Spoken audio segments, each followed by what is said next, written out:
जयगुरु ମୁଁ ଦେବରାଜ ୱେଲକମ୍ କରୁଛି my YouTube channel Devraj live vision. ଆପଣମାନେ କେମିତି ଅଛନ୍ତି? ମୁଁ ତ ଭଲରେ ଅଛି, ଆଶା କରୁଛି ଠାକୁରଙ୍କ ଦ୍ୱାରା ଆପଣମାନେ ଭଲରେ ଥିବେ। ଭଗବାନ ସମସ୍ତଙ୍କର ମଙ୍ଗଳ କରନ୍ତୁ। ଆସନ୍ତୁ ଯିବା ଗୋଟେ ନୂଆ ବ୍ଲଗ୍କୁ। ଆଜିର ନୂଆ ବ୍ଲଗ୍ରେ ଯିବା ଗୋଟେ ସେ ବିଶେଷ ସତ୍ସଙ୍ଗ ଯିବା, ଦେଖିବା ସଦୈବ ଆମର ଭାଇଙ୍କର କେତେ ସୁନ୍ଦର ଯାଜନ। ଆପଣମାନଙ୍କୁ କେମିତି କ'ଣ ଲାଗୁଛି ନିଶ୍ଚୟ କମେଣ୍ଟ କରିକି ଜଣାଇବେ। ଆଉ ଡେରି କରିବେନି, ଆସନ୍ତୁ ଯିବା ଦେଖିବା ସଦୈବ ଭାଇଙ୍କର କେତେ ସୁନ୍ଦର ଯାଜନ। ଆସନ୍ତୁ। मन्नाथ श्री जगन्नाथ मज्जु श्री जगद्गुरु मदात्मा सर्वभूतात्मा तस्मै श्री गुरुदेव नमः। प्राण ठाकुर परमाराध्या जगजननी श्री श्री वर्मा, परम पूज्य पाद श्री श्री वर्ता, परम पूज्य पाद श्री श्री आचार्य सभी को पाद को अनंत कोटि प्रणाम निवेदन करे। सत्संग उपस्थित समस्त गुरु भाई गुरुमा छोट बड़ पिला समस्त को मोर अंतर प्रीति भरा जयगुरु निवेदन करे। सत्संग उद्देश्य ये पुष्पलता माँ ये गृह नूतन कर प्रतिष्ठा गृह प्रवेश उपलक्षे ठाकुर पाखे सत्संग निवेदन करसंग को आम मान उपभोग कर सुजोग देते। सर्वप्रथम मुझे पुष्पलता माँ परिवार परिवेश समस्त तथा एठार उपस्थित समस्त सार्विक मंगल परम पिता चरण प्रार्थना करे। सत्संग कथा कौन कहबी मोर तो सेमि विशेष किसी ज्ञान बुद्धि नाही। ए जे ऑफिस रे थिली जेतु धळा पिंधि नै सेति समस्त पाखे क्षमा प्रार्थी काहे ना ठाकुर को सत्संग रे आमे तांको जीवन धरी चली माने प्रति कथा मानवा चेष्टा करिया। जेहेतु गोटे सत्संग डेकोरम अच्छी आम मैंने धड़ा पिंधिक आसा कथा जेहतु मुझे ऑफिस रे जानी नी तो मत फोन आसला कहला सत्संग आसवा तो से मो मुंडे प्रथम गोटे कथा चिंता है आसला कि मुझे हाँ कहबी कि ना कहबी कहीं कथा कहूँ प्राक्टिकाली मो सहित जहाँ घटी जाए मैंने घटी मैंने मो से समय जहाँ अनुभव आसला से कहूँ और ठाकुर समय घटना भी गोटे मन पड़गला आम जे सत्संग उपभोग कर प्रकृत सत्संग महात्म्य कौन सत्संग जीवा द्वारा कौन हुए आम जाने जे सत्संग जीवा द्वारा हुए तो अनेक जगह देखा जाए जब भाई माँ मान सत्संग डका जाए तो आम टे मना करवा पछ घुंचा दो किंतु आम ये जाणी रखा दरकार जे सत्संग आसिया द्वारा आम तो आमर अनेक कर्मफल यही समय पास कर जाए।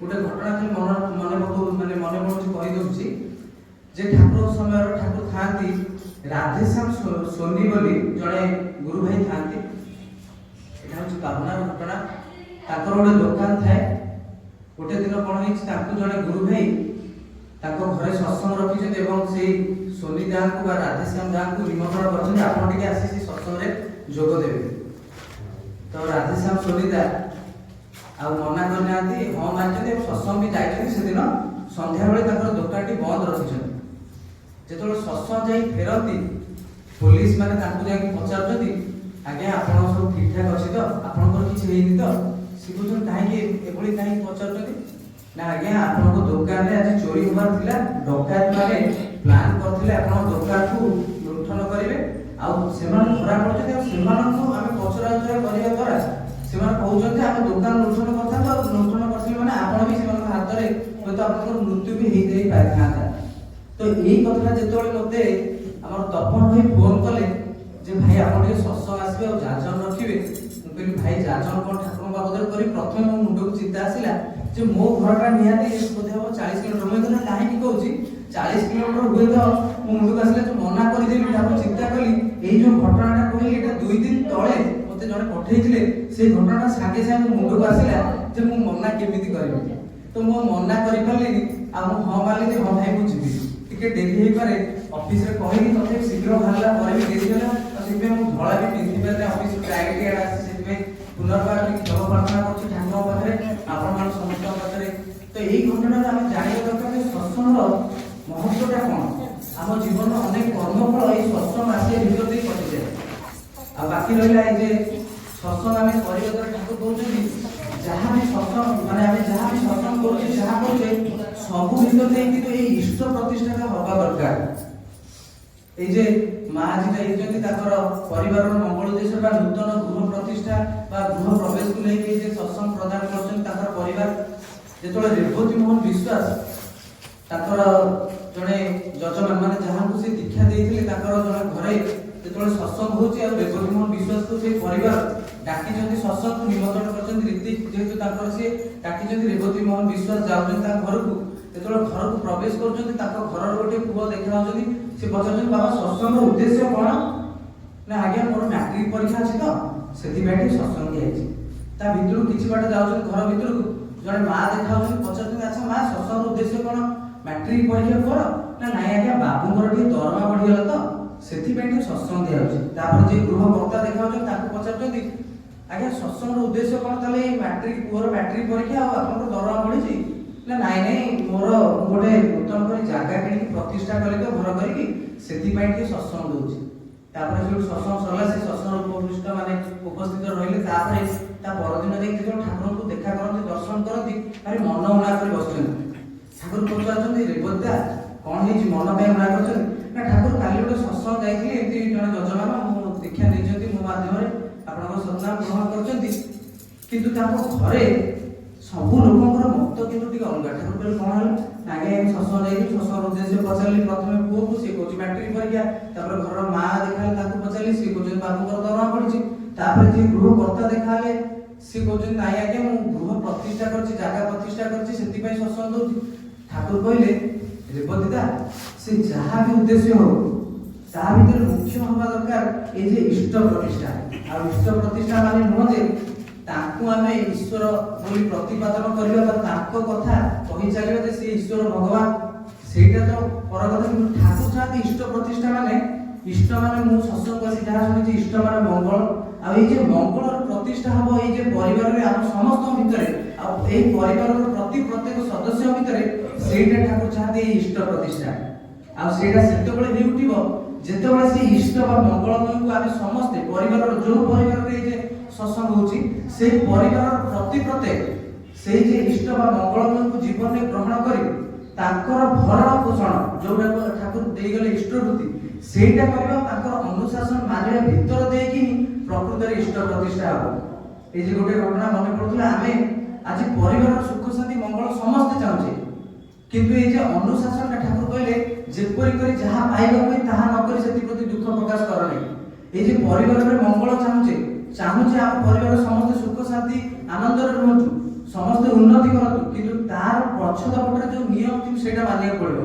ଆଚାର୍ଯ୍ୟଙ୍କର ଗୋଟେ ଘଟଣା ଏବେ ରିସେଣ୍ଟଲି ଘଟିଛି এই যে পরিবার আমি কহু আমি সমস্ত কহু বসুধৈব কুটুম্বকম আমি সমস্ত শুনুছে নিউজরে হো প্রবচনরে হো যে টিভি মিডিয়া খোলিবা বা আমি যোটি ভাষণ দউছে সবাই আমি কହୁছে আজ্ঞা বসুধৈব কুটুম্বকম কিন্তু প্রকৃতরে দেখিবা গলে বসুধৈব কুটুম্বকম ছাড়া বসুধৈব কুটুম্ব কথা বুঝিবা মান ভুলি সেটা ভুলি যাতু ঘরে যদি ଆମ ସମସ୍ତଙ୍କ ଭିତରେ একতা নাই ঘরে আজ আমি সহত হই উঠিনে গোটে পরিবারে সমস্তଙ୍କ মন এক নাই তার কারণ হচ্ছে আমি একমুখী হইনি সেখানে ঠাকুর কইলে এক আদেশে চলে যারা তাদের নিয়ে সমাজ গড়া এই যে সমাজটা যদি এক আদর্শ ধরে আমি সমস্ত চালিবা সমাজ গড়া হবো সেই সমাজ পূর্বରୁ কিন্তু আমার পরিবারটা গড়া হইছিল সেখানে আচার্যଙ୍କୁ জଣେ ভাই ଏବେ যাই প্রশ্ন କରୁଛନ୍ତି ମୋତେ এটা ଜଣେ ପଠେଇଥିଲେ যে দাদা ମୋର ପରିବାରରେ ମୋର କାହା ସହିତ ପଡ଼େନି ମୋର ଭାରି ମତାନ୍ତର ହୁଏ ମନ ମତାନ୍ତର ହୁଏ ମୋ ପରିବାର ଲୋକଙ୍କ ସହିତ ଆଚାର୍ଯ୍ୟ କହୁଛନ୍ତି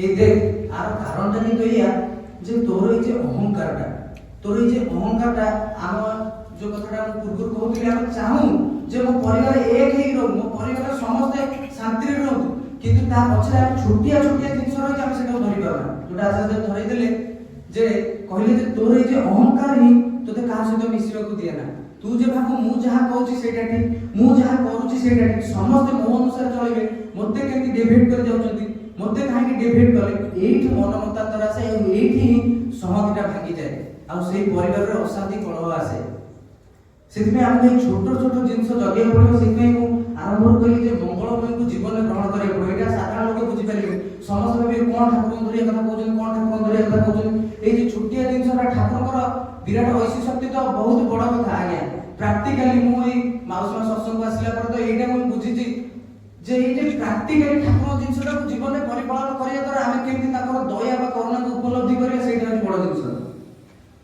গোটে পরিবার যাই পৌঁছନ୍ତି আচার্যଙ୍କ পাখରେ ତା ଭିତରେ ଦୁଇ ଜଣ ଜାଣ ଭାଇ ଅଛନ୍ତି 20-21 ବର୍ଷର ସେ ଆଚାର୍ଯ୍ୟଙ୍କୁ ନିବେଦନ କରୁଛନ୍ତି ତାଙ୍କର କ୍ୟାରିୟର କଥା ଜୀବନର ଉନ୍ନତି କଥା ଆଚାର୍ଯ୍ୟ ଦେବ ତାକୁ ଗୋଟିଏ କଥା କହୁଛନ୍ତି ପ୍ରାଧାନ୍ୟ ଦେଇକି, ଦେଖ ତୁମେ ଦି ଜଣ ଇଷ୍ଟଙ୍କ କର୍ମରେ ଛାପ ଦିଅ, ଆଉ ସବୁବେଳେ ମନେ ରଖ କେହି କାହା ସହିତ କମ୍ପିଟ୍ କରିବନି। ମୁଁ ଏ କଥାଟା କାହିଁକି କହୁଛି ନା ସେଇ ଦୁଇ ଭାଇଙ୍କ ପାଇଁ ଏଇଟା ତାଙ୍କର ଆଚାର୍ଯ୍ୟଙ୍କର ଏ ଯେ ବାଣୀ ବା ଆଶୀର୍ବଚନ ନଥିଲା, ଏଇଟା ଆମ ସମସ୍ତଙ୍କ ପାଇଁ। କାହିଁକି ନା ଆଜି ଦେଖାଯାଏ ପରିବାରରେ এই যে ঈর্ষা ভাব ଯୋଉ ଅଧିକାଂଶ ପରିବାର ଭାଙ୍ଗିଯାଏ। କାହିଁକି ନା ଯଦି ଆଜି ବଡ଼ ଭାଇ ଭଲ ଚାକିରି କରିଗଲା ସାନ ଭାଇ ঈର୍ଷା କରୁଛି, ସାନ ଭାଇ ଯଦି ଦି ପଇସା ଅଧିକ ଇନକମ୍ କଲା ବଡ଼ ଭାଇ ঈର୍ଷା କରୁଛି, ତ ଆ ଭିତରେ କୋଉଠି ନା କୋଉଠି ଆମ ପରିବାରଟା ଭାଙ୍ଗି ଯାଉଛି। ତ ସେଥିପାଇଁ ଆଚାର୍ଯ୍ୟ କହିଲେ ଏଇ ଯେ ଛୋଟ ଛୋଟ ଜିନିଷ ঈର୍ଷା ଅହଙ୍କାର ଏଇ ଜିନିଷ ଗୁଡାକୁ ଯଦି ଜଗିଦବା ତାହେଲେ ଆମ ପରିବାରଟା ସହଜ ହେଇଯିବ। ଆଉ ଏଇଟା କେମିତି ଜଗାଯିବ, ତାର ଅପୋଜିଟଟା କଲେ।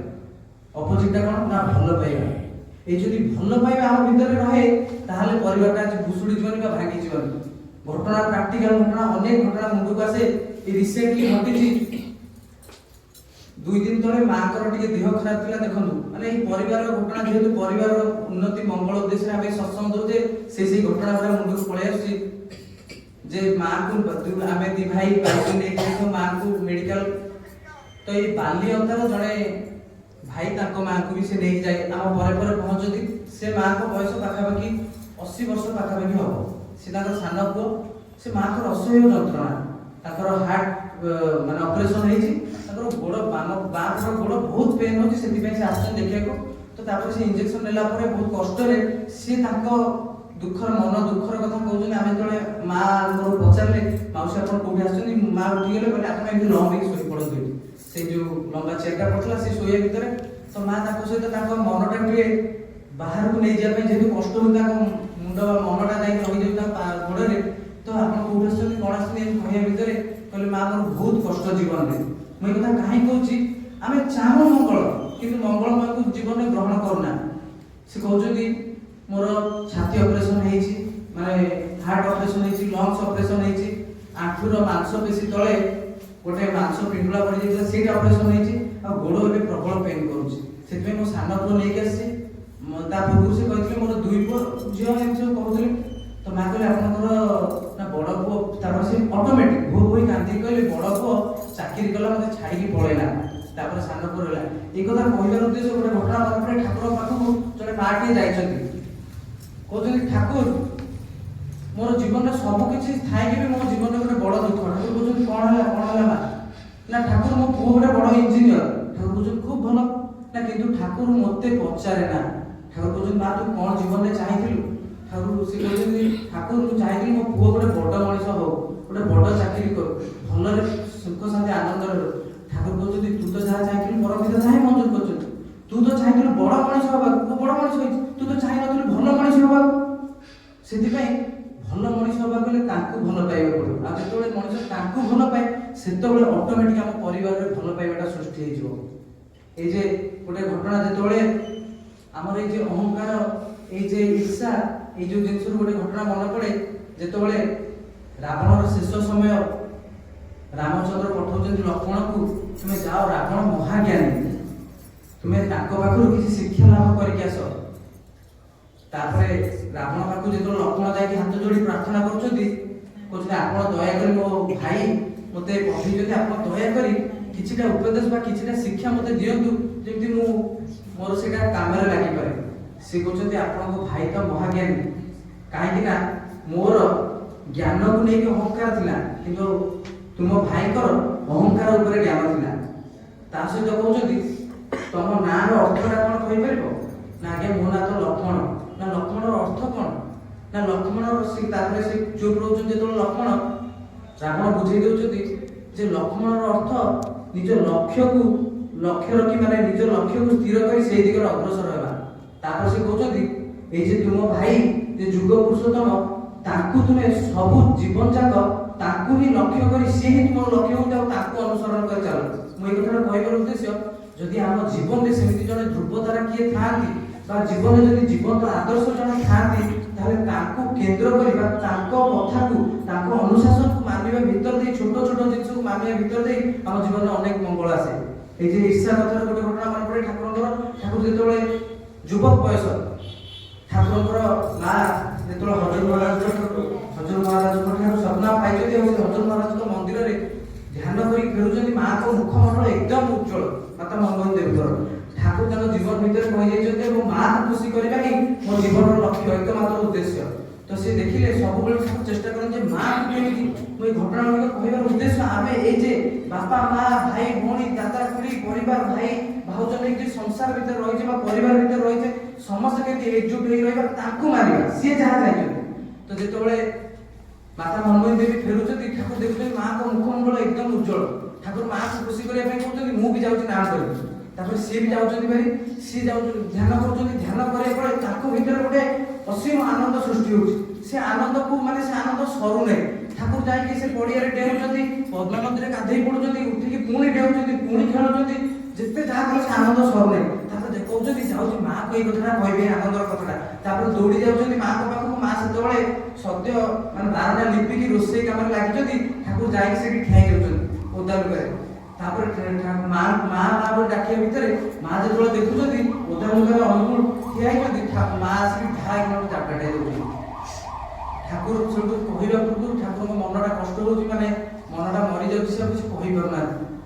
ଠାକୁରଙ୍କ ମା କହୁଛନ୍ତି ତୁ ଏଡ ବଡଟା ହେଲାଣି ତୋର ଗୋଟେ ବୁଦ୍ଧି ନାହିଁ ଯେ ଓଦ ଲୁଗାରେ ଏଇ ସଦ୍ୟ ଲିପା ଯାଇଥିବା ଅଗଣାରେ ତୁ ରହିକି ଠିଆ ହେଇକି କାଦୁଅ କରୁଛୁ। ଠାକୁର ତାପରେ ଚୁପ ରହୁଛନ୍ତି। ତାପରେ ଆଉ କିଛି ନ କହିପାରୁନାହାନ୍ତି। ତାପରେ ଠାକୁରଙ୍କର ସାନ ଭାଇ ଅତି ଛୋଟ ହେଇଥାନ୍ତି। ତ ସିଏ ଦୌଡ଼ି ଦୌଡ଼ି ସେଇପଟେ ଆସୁଛନ୍ତି। ତାଙ୍କ ପାଦରେ ସେ କାଦୁଅ ଲାଗିଯାଉଛି। ସେ ଯାଇକି ମାଆଙ୍କ ଆଡେ ଦୌଡୁଛନ୍ତି ଯେତେବେଳେ ମା ତାଙ୍କୁ କୋଳେଇ ନେଉଛନ୍ତି। ସେଇ କୋଳେଇ ନେବା ଭିତରେ ତାଙ୍କ ପାଦର କାଦୁଅ ପୋଛି ଦେଉଛନ୍ତି। ତ ଠାକୁର ଦେଖୁଛନ୍ତି ଭାଇ ଏବେ ଗଲା ମା ଦେହ ହାତ କାଦୁଅ କରିଦେଲା, ମାଆକୁ ଏକା ହଇରାଣ କରିବ, ମୁଁ ଯାଉଛି ତାକୁ କୋଳେଇ ନେଇ ଆଇଲେ ମା ବୋଧେ ଖୁସି ହବ। ଠାକୁର ସାଙ୍ଗେ ସାଙ୍ଗେ ପୁଣି ଯାଇକି ତାଙ୍କ ସାନ ଭାଇଙ୍କୁ ମାଆଙ୍କ ପାଖରୁ ନେଇ ଆସୁଛନ୍ତି। ନେଇ ଆସିବା ଭିତରେ ମାତା ମନମୋହନ ଦେବୀ ପୁଣି ଠାକୁରଙ୍କୁ ଆହୁରି ଗୋଟେ ମାନେ ଚାପୁଡା ଦଉଛନ୍ତି। ସେଠୁ କହୁଛନ୍ତି ଯେ ତୋତେ ଏତେ କହିଲା ପରେ ବି ତୋର ବୁଦ୍ଧି ହଉନି ଯେ ଛୋଟ ପିଲାଟା ଓଦା ଲୁଗାରେ ତାକୁ ଧରୁଛୁ, ତାକୁ ଦେହ ଖରାପ ହେଇଯିବ ତାର। ତାପରେ ସେଠୁ କଣ ହଉଛି ଠାକୁର ମନ କଷ୍ଟ ହଉଛି। କିଛି ସମୟ ପରେ ଠାକୁର ପୁଣି ପଦ୍ମା ନଦୀ କୂଳକୁ ପଳଉଛନ୍ତି। ଠାକୁରଙ୍କ ମନ ଭିତରେ ଗୋଟେ ଏଇ ଭାବ ସୃଷ୍ଟି ହଉଛି ସତରେ କଣ ମା ମତେ କମ ଭଲ ପାଏ, ଭାଇ ମାନଙ୍କୁ ଅଧିକ ଭଲ ପାଏ।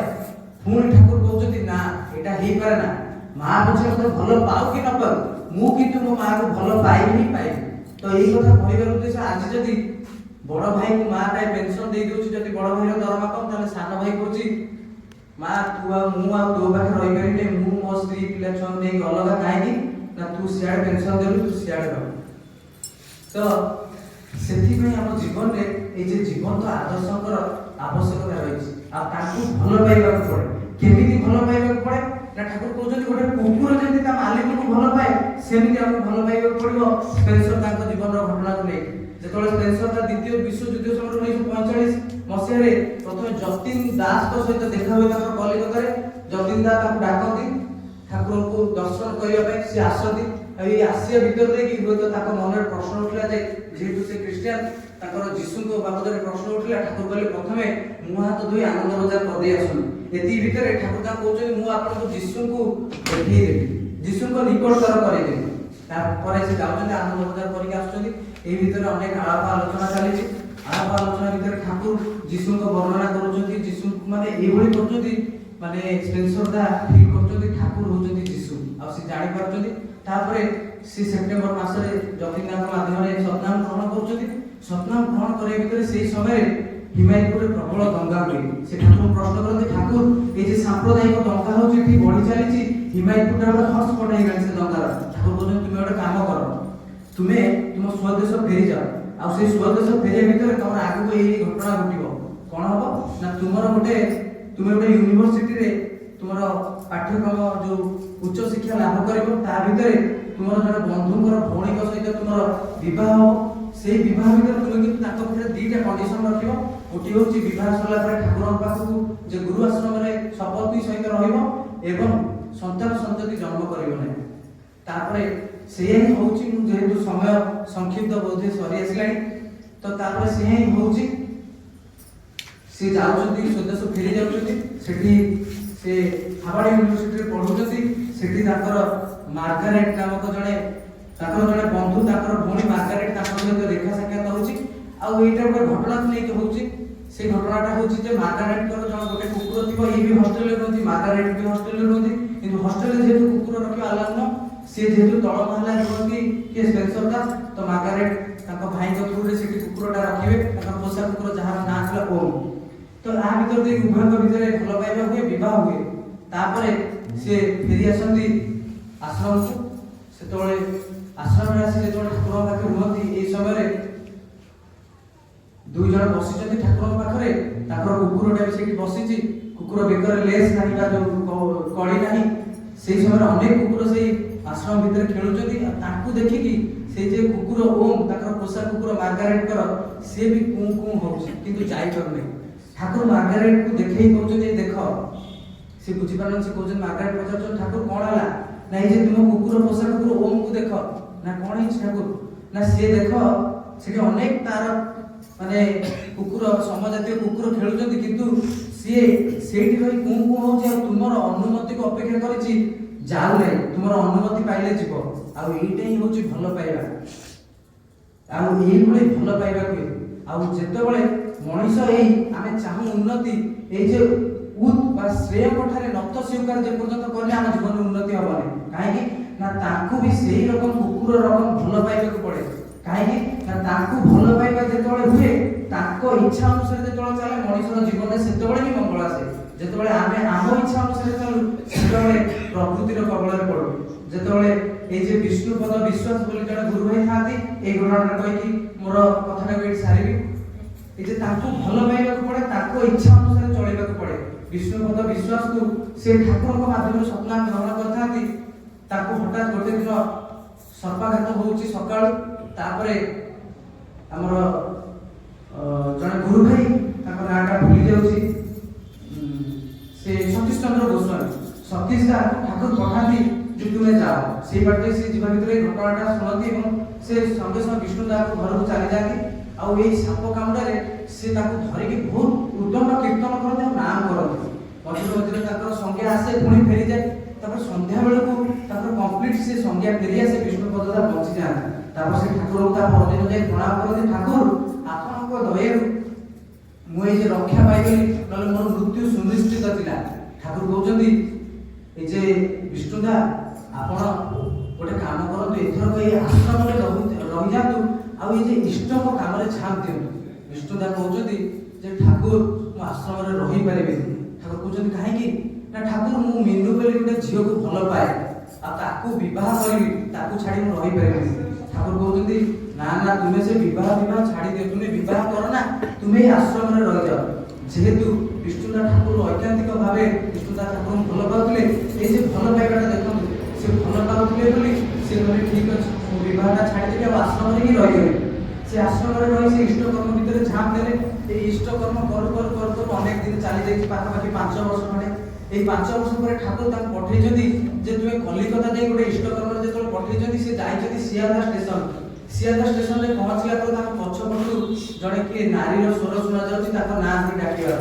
ସେତେବେଳେ ପଛକୁ ଚାହୁଁଛନ୍ତି, ଦେଖୁଛନ୍ତି ତାଙ୍କର ସେଇ ପୁରୁଣା ପ୍ରେମିକା ମିନୁ, ଆଉ ତାଙ୍କ କୋଳରେ ଗୋଟେ ଛୋଟ ଶିଶୁ, ଆଉ ସେ ବିଧବା ହେଇଯାଇଛନ୍ତି। ସେ ସେତିକିବେଳେ ବୁଝିପାରୁଛନ୍ତି ଯେ ପ୍ରକୃତରେ ଠାକୁର ମୋତେ କାହିଁକି କହିଥିଲେ ଯେ ତୁମେ ଏଇଠି ଆଶ୍ରମରେ ରହିଯାଅ, ଇଷ୍ଟକର୍ମରେ ଝାମ୍ପ ଦିଅ, ବିବାହ କରନା। ସେ ବୁଝିପାରୁଛନ୍ତି ମୁଁ ଯଦି ସେଇ ମିନୁ ବୋଲି ଝିଅକୁ ବିବାହ କରିଥାନ୍ତି, ତାହେଲେ ମୋ ଜୀବନରେ ମୃତ୍ୟୁକୁ କୋଳେଇ ନେଇଥାନ୍ତି, ମୋ ଜୀବନରେ ମୃତ୍ୟୁ ଘଟିଥାନ୍ତା, ମୋର ଜୀବନଟା ଜୀବନ ଅନ୍ତ ହେଇଯାଇଥାନ୍ତା। ତ ମୋର କହିବାର ଉଦ୍ଦେଶ୍ୟ ହଉଛି ଏଇଆ, ଏଇ ଯେ ଜୀବନରେ ଆମେ ଯେ ମଙ୍ଗଳମୟକୁ ଭଲ ପାଇବାକୁ ପଡ଼ିବ, ତାଙ୍କୁ ଭଲ ନ ପାଇଲେ ଆମ ଜୀବନରେ ମଙ୍ଗଳ ହେଇପାରିବନି। ଆଉ ତାଙ୍କର ଏଇ ଭଲ ପାଇବାର ମୁଖ୍ୟ ଉଦ୍ଦେଶ୍ୟ ଏଇ ଯେ ତାଙ୍କୁ ଭଲ ପାଇବା ଦ୍ୱାରା ଆଚାର୍ଯ୍ୟ ଗୋଟେ କଥା କହୁଛନ୍ତି, ଆମର ସୁଭଦ୍ରା ଯେତେବେଳେ ଆସିଥିଲେ, ଯେ ମହାଦୀକ୍ଷା ଦିବସ ହେଇଥିଲା, ତାଙ୍କର ପୁଅ ଯୋଉ ଆସିଥିଲେ, ମତେ ଖୁବ ଗୋଟେ କଥା ତାଙ୍କର ମନକୁ ଛୁଇଁଥିଲା। ସେ କହୁଛନ୍ତି ଯେ ଇଷ୍ଟବୃତ୍ତି କଥା, ତୁମେ ଇଷ୍ଟବୃତ୍ତି ତ ଅନେକ ମିରାକିଲ ହୁଏ, କିନ୍ତୁ ତୁମେ ମିରାକିଲର କଥା କୁହ ନା, ଇଷ୍ଟବୃତ୍ତିର କଥା ଏଇ ଯୋଗୁଁ କୁହ ଯେ ଇଷ୍ଟବୃତ୍ତି କରିବା ଦ୍ୱାରା ମାନେ ତାଙ୍କ ପ୍ରତି ମୋର ଭଲ ପାଇବା ସୃଷ୍ଟି ହବ। ଯେମିତି ମୁଁ ମୋ ବାପା ମାଙ୍କ ପାଇଁ କରେ ବା ମୋ ବାପା ମା ମୋ ପାଇଁ କରନ୍ତି, ତାଙ୍କ ପ୍ରତି ମୋର ଭଲ ପାଇବା, ସେମିତି ଏଇ ଇଷ୍ଟଙ୍କ ପ୍ରତି ଭଲ ପାଇବା ସୃଷ୍ଟି କରିବାକୁ ହେଲେ ଇଷ୍ଟଙ୍କୁ ଭରଣ ପୋଷଣ କରିବାକୁ ପଡ଼ିବ। ତାଙ୍କୁ ଏଇ ଯେ ଇଷ୍ଟବୃତ୍ତି ଦବାର ଭିତର ଦେଇ ତାଙ୍କ ପ୍ରତି ଭଲ ପାଇବା ସୃଷ୍ଟି ହବ। ମୁଁ କାହିଁକି ଭଲ ପାଇବାର କଥା କହୁଛି ନା, ଯେ ପର୍ଯ୍ୟନ୍ତ ମୁଁ ତାଙ୍କୁ ଭଲ ପାଇପାରି ନାହିଁ, ସେ ପର୍ଯ୍ୟନ୍ତ ମୁଁ ତାଙ୍କର ଅନୁଶାସନ ମାନିପାରିବିନି ବା ମାନିବାକୁ ଇଚ୍ଛା ହିଁ ହବନି। କାହିଁକି ନା ମଣିଷର ମନରେ ସବୁବେଳେ ଯୁଦ୍ଧ ଚାଲେ, ଏଇ ଯେ ମନର ଆଉ ବିବେକର।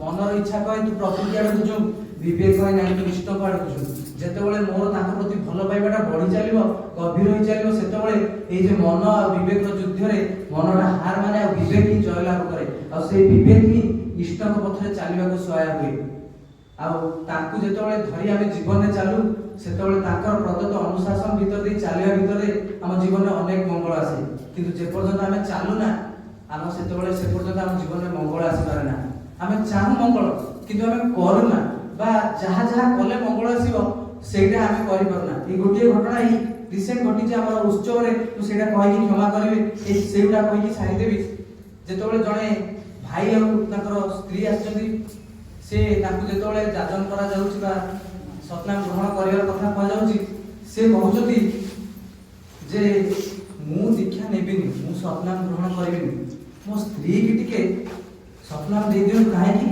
ना सिए घरे परिवार जे जने परिवार कथा आसुची सेति अनेक कथा ठाकुर माने मଣିଷ जेतोले चिंता करे एटा मु मोर अनुभूति कहूची प्रत्येक अनुभूति मु जेतोले तक नै मते कहले भाई मु कोन कहबी जाचन कोन करी मोर सेमिति विशेष ज्ञान उतरे किंतु देखंतु परम पिता अनेक कथा मुंडକୁ जोगै दियो एथरे पर्सनली कहा क्रेडिट नो बा मोर क्रेडिट नो जेतोले से भाई को कह जाउची आपण दुई जन ती सतनाम ग्रहण करंतु से कहउची आगे मु नेबी मु ठाकुर मु जेते मारे मो स्त्री के सतनाम दे दियो तो काहे कि ना से के स्वामी को मानु नै घरे जे झियारी पुतला एमान के भल पाउ नै आ घरडा हम के डिस्टर्बेंस होउची सब समय के अशांति होउची कि ताकू सतनाम दे दियो किंतु मणिसटा बुझे ना जे पुरुषटा बुझे ना जे सिए ही गुरु को आग ग्रहण करे दरकार आ तार चरित्रटा तार जे पुरुष माने ए जे सत्संगवासी मणिसटा मु तो बुझिली जे पुरुष माने परिपूर्ण करे सब दिगरु से तार माने परिवारटा को परिवेश को परिपूर्ण करियो तो पुरुषटा